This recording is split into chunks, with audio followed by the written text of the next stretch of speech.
घमंड जीवन को कठिन बनाता है। कई वर्ष पहले जब शिक्षा गुरुकुल में प्राप्त होती थी, तब एक राजकुमार थे जिनका नाम विजय था।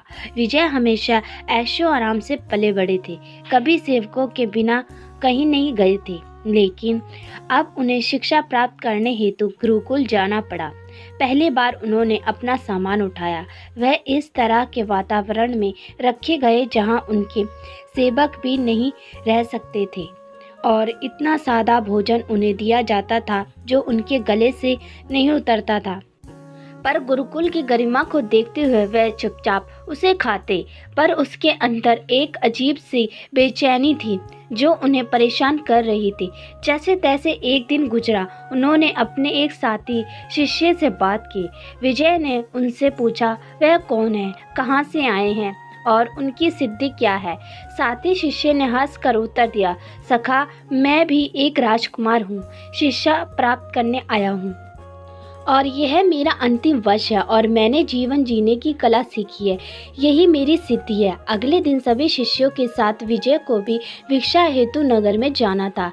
भीख लेने जाना अनिवार्य था, जो सभी को समान जीवन का अनुभव देता था। इससे सभी में एक भाव आता था, साथ ही विपरीत परिस्थितियों में जीने की कला भी आती थी। विजय को यह सब अजीब लग रहा था। जहां उनके द्वारा जिन लोगों का पालन पोषण किया जा रहा था, उसके साथ और उनके सामने यह हाथ फैलाना था। मन में कई प्रश्न के साथ विजय ने नगर में प्रवेश किया।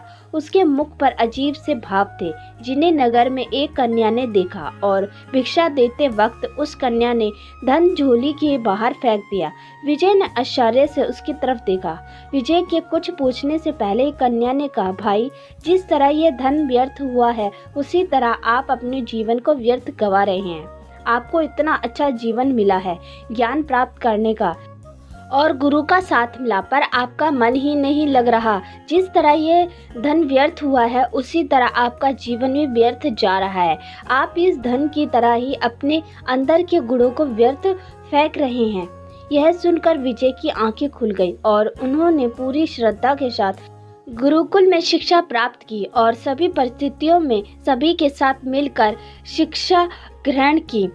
इसी बदलाव के बाद विजय को अपने अहम से ऊपर उठकर जीवन का महत्व समझ आया और उन्होंने जल्दी जीवन का लक्ष्य प्राप्त करा। हमें इस कहानी से ये शिक्षा मिलती है कि जीवन विपरीत परिस्थितियों से भरा हुआ है।